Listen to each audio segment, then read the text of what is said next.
Hello and welcome back. I'm Paul. I'm Martin. And we've got a cracking topic actually this week.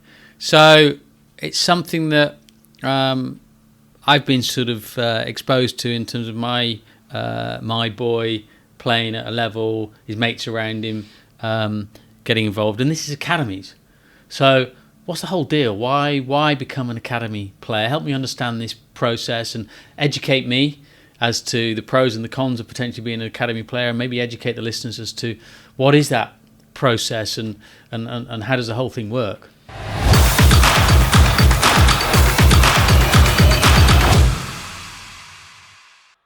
So obviously with academies, you know, you can be picked up from sort of under 9 through to under 16.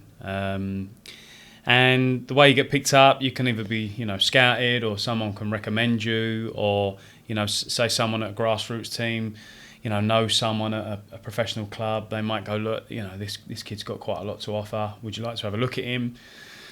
If you get invited into a pro club, they're meant to offer you a 6 weeks trial. Okay, so you get a right fair opportunity to be seen. I think in the past it's happened where, you know, a player might come in for 2 days. The coach has decided they're nowhere near the standard of what they're requiring, and they release them, which gives upset parents of, well, he's only had 2 sessions, give him a chance. Yeah. So I think that 6 week works really well for both parties. Gets them a clear indication, gives them some time as well on the pitch to see him in the match. And obviously from 16, then they go on to, you know, into potential scholarships. So at 9, that age group, that 9 is defined. It can't be younger. The 9 who defines that? Yeah, so the under 9 age group is the first time that they can be officially signed by the club. And under 8, what's happening in recent years is under 8, they can now.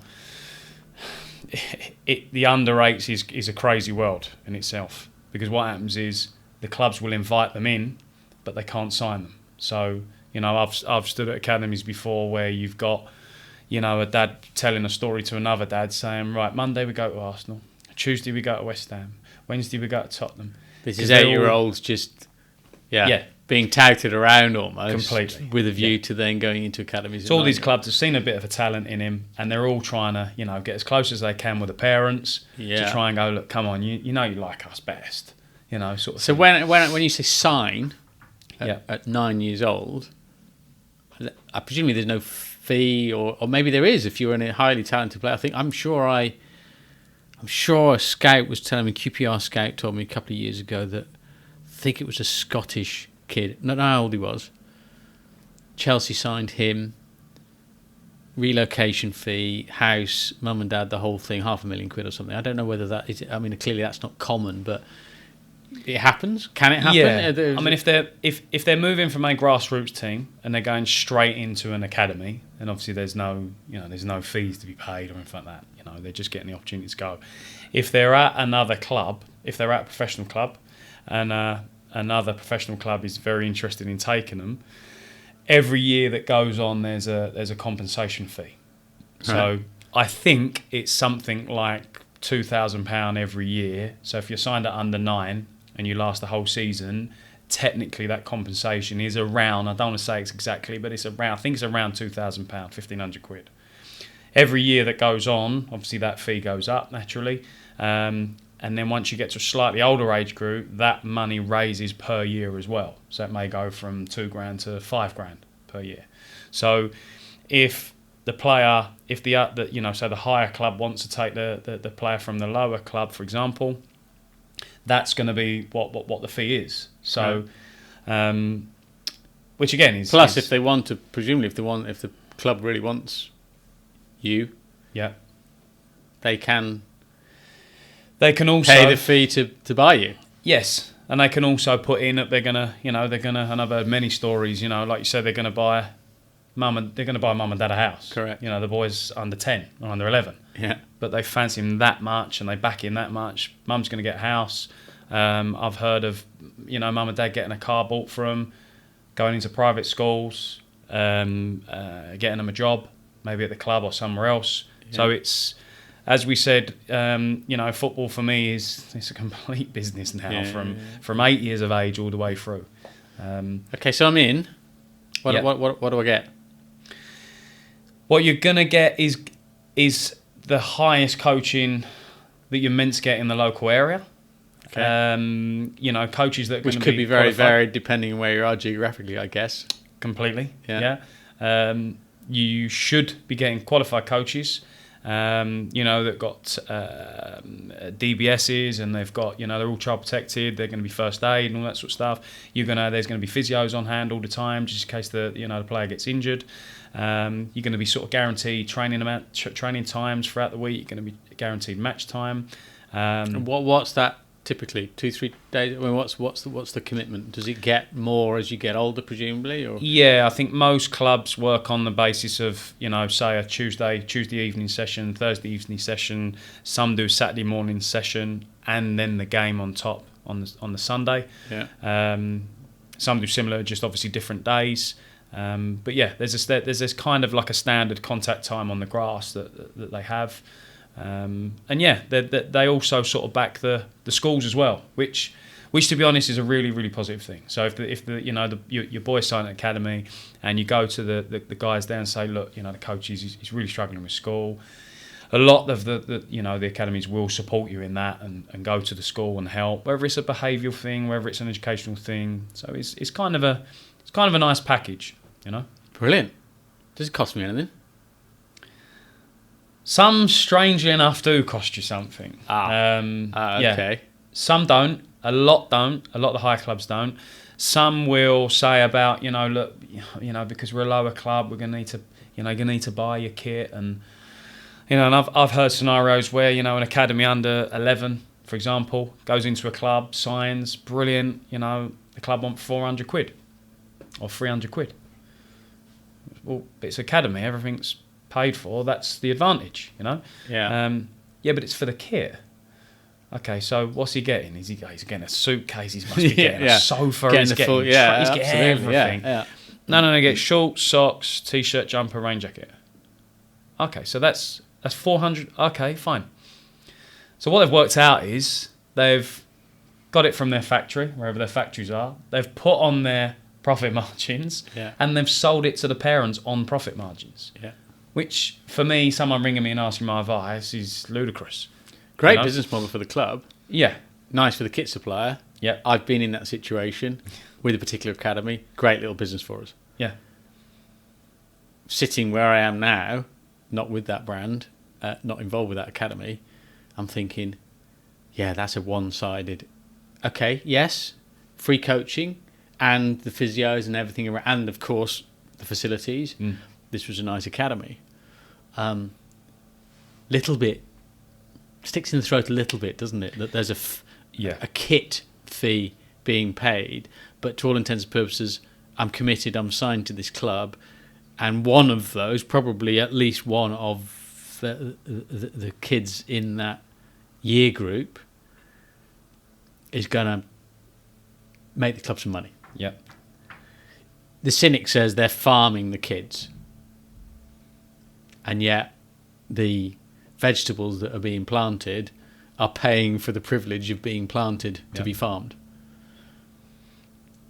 It's a difficult one to swallow. It's a really difficult one to swallow, because you go, okay, look, if the club haven't, you know, it's League One, League Two club, for example, you know, and the academy's not loaded up with, you know, the financials that they need, even if they're paying for just what the actual kit costs, you kind of go, okay, things are tight for us as a family, but listen, we want the best, you know, 120 quid.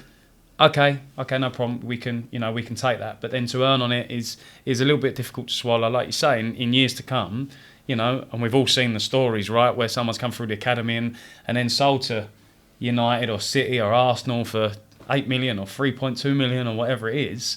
You're thinking, well, you probably regret asking for that extra £300. Well, I think it's just an interesting one, isn't it? Because at any level, as a club, you're going to invest in, or you should be investing in your future talent. Potentially, the worst case scenario, but it isn't necessarily worst case scenario, is they don't become talent, i.e. that can be sold, but there might be a season ticket holder, might still be local, they might still have an affinity with the club, they were in the academy. Yeah. So even if you take a view as a business model that, well, maybe, you know, there's 100 kids in here and 1 or 2 will make it, but there's 98 left.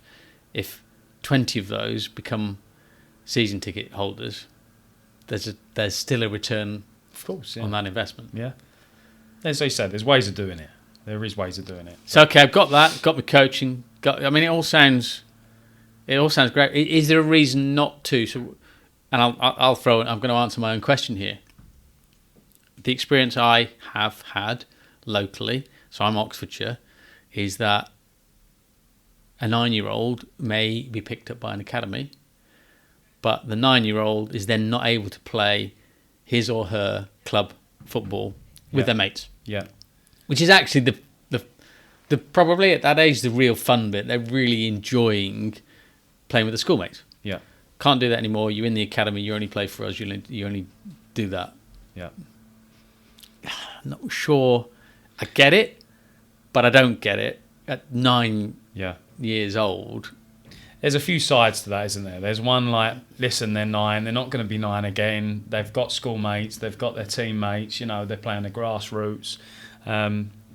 I see that, but from the other side, I also see that, look, as a club, we're committing. We're going to fully commit to your son.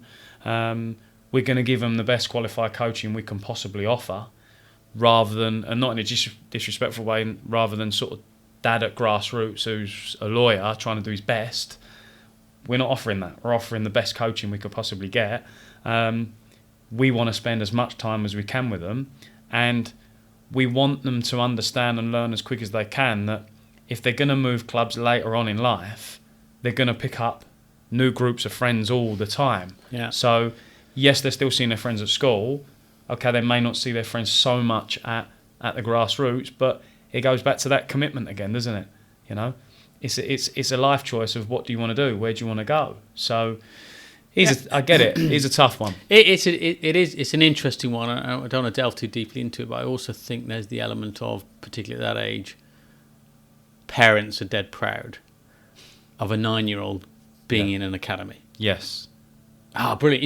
He plays for Liverpool. Liverpool Academy. He's in the Liverpool Academy. Brilliant. Okay, brilliant. I don't know the Liverpool Academy. I'm just picking a name out of the thin air. Is he really? That's amazing, Liverpool Academy. But maybe the kid actually isn't that engaged. So it's actually, the commitment is more a parental commitment purely for kudos, as opposed to the kid wanting to become a professional footballer. Ultimately wanting to go through the process and be, come out the end of the tunnel. So we've got a scenario. Sorry, not in a minute. We had probably 3 months ago. We've got a scenario. Dad come to me. Chelsea have asked him to go there, or Colchester have asked him to go there. He lives 20 minutes from Colchester. Yeah. He lives an hour and 35 minutes from Chelsea, and we all know in height traffic that could turn to 2.5 hours. We've no idea. Yeah. We want to take him Chelsea. What do you think? Okay, so that's fine. No problem. Go for it. You've got to go for it. When people can ring and ask my advice, you've got to go for it. You're a family. He's been asked to go. You've got to experience it. So they went. He loved it. It's brilliant. Okay, so that's perfect. So now sit down as a family and work out your timings of how that looks after school. So he gets up at 7. He's in school by 8:30. All day till 3:30. He's then going to sit in a car for 2 hours to get to Chelsea, to then train for 2 hours, to then finish at 6:30, 7 o'clock, to then get home within probably an hour and a half, so it's later. So he's leaving home at 7 and getting home at probably 8:30 in the evening. He's 9. Yeah. That happens Tuesday, Thursday, maybe not so much Saturday. So it happens Tuesday and Thursday. Saturday morning's an early one. And then wherever the game is Sunday, you're up Sunday. So you've got to work out as a family, is that worth it at the minute? Yeah. I always believe if they're going to be good enough, they're going to be good enough. And I believe that. And I always will. So it doesn't mean that if you feel that you can't go to Chelsea at the minute, that's it, no point. Yeah, we're going to that's a really interesting point, actually, isn't it? Yeah. So I said, look, we're not going to do it. We can't do it. We can't afford the time, whatever. You're saying that's not a missed opportunity. There's no reason for that to be a missed opportunity at 9. Yeah. Okay. Let's just move it forward. So I understand the process. Thank you for that. I get it. I'm now 15, 16. I want to be a pro footballer. Yeah. What's my route? How do I showcase myself? How do I get noticed by an academy? How do I get into that system? Because I'm guessing it's a slightly different scenario then. Yeah, the scenarios, it is different, but there's very, very, there's similarities there still. You kind of still need to be seen. But how do I get seen? I'm playing for a little village club. I love it. I'm playing, but I'm not in a particularly big league. But Yeah. I'm doing my stuff at home. I'm in the gym. I'm physically working myself. I'm doing garden stuff. I'm training 4 times. I'm training with the club, small club, once twice a week. I'm playing, but it's not at a high level. Hello. How do I showcase myself at 15? It's a difficult one because you need to, it's the lucky adventure of trying to be in the right place at the right time. But at the same point, it's a business. And if you look at how many scouts your Tottenhams and Arsenals and Chelsea's have, I'm using London as a rough base, they're all over the place. So where years ago you might get 2, 3, 4 scouts, I'd imagine there's probably 100 at each place now. So you're basically saying if I'm good enough at 15 and I'm not found, the scouts are doing a crap job. As a business, I would say, it's a running business, it's a full running business football, and that one player could potentially earn, 10, 12, 40 million, whatever it is. To the club, yeah. They're going to be covering the areas very, very tightly. Okay. Very tightly. All right, so they found me, brilliant, I'm in. How do I stay in? What's my, again, and we've done did a lot of work in lockdown with lots of kids in academies. Yep. From a gloveglu perspective, we brought in Roy Carroll, who's our global brand ambassador, as you know Roy, and trying to help these 16, 17-year-olds in that academy environment, trying to give them some signposts and some ideas as to what they should and shouldn't be doing. But interested to hear from your perspective. I'm in.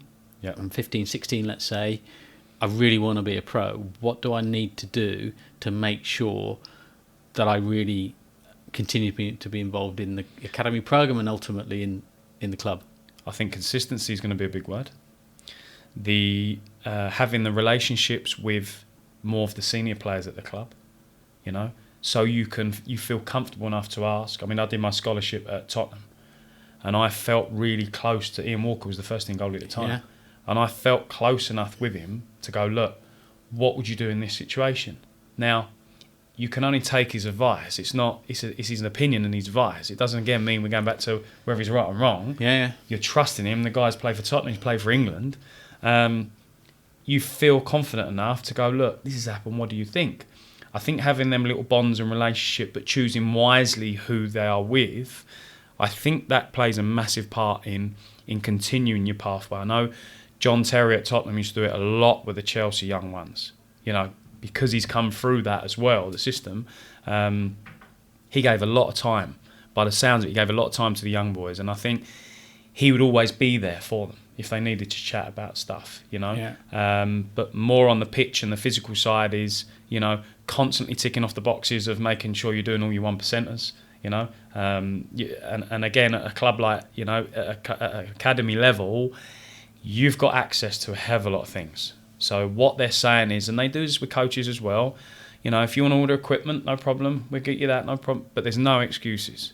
So don't come back to me and go, you didn't really perform, you didn't really give us any players to, to sell on or put in the first team. Yeah. Yeah, but you wouldn't buy them cut. No. We provided you with more than enough. So with the players, it is about the bond. It is about being consistent. And we say work hard, but just work clever for me. Okay.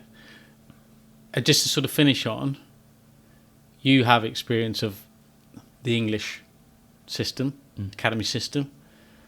Are we any good? Are there better countries around the world? Again, I'm a 16-year-old. I'm kind of this whole assumption. We've talked English football. Yeah. We've got listeners from around the world here. Yeah. As an English 16-year-old,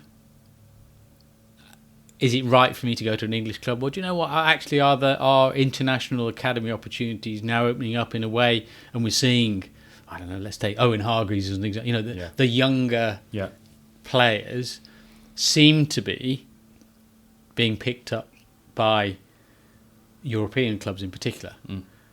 Is there an opportunity there, or is that completely lucky that maybe they were playing for a club and happened to play whoever, and the scout from Borussia Dortmund picked me up? What's your conclusion on that? I think they actually do really. I think the systems work well. I do. I don't think it's an easy. It's the commentator one again, isn't it? Oh, we should have just saved that. Should have just scored. It's so easy to comment, but when you're actually in that situation, and you're heading up all the academies of the country, for example, it's not easy. I can imagine it's not easy to make these decisions because not everyone's going to agree with you.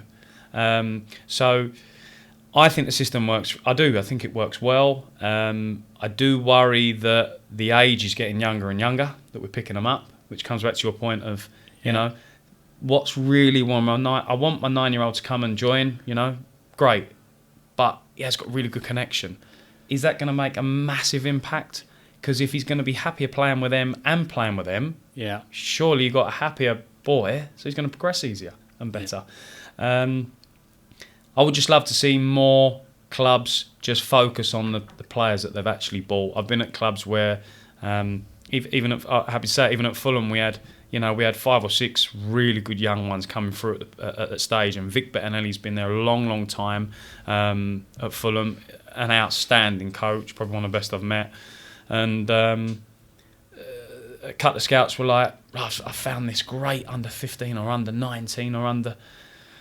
And I'm like, but we've got fantastic goalies in the system. We're always searching for the next thing, and you're like, just hold fire. We've got...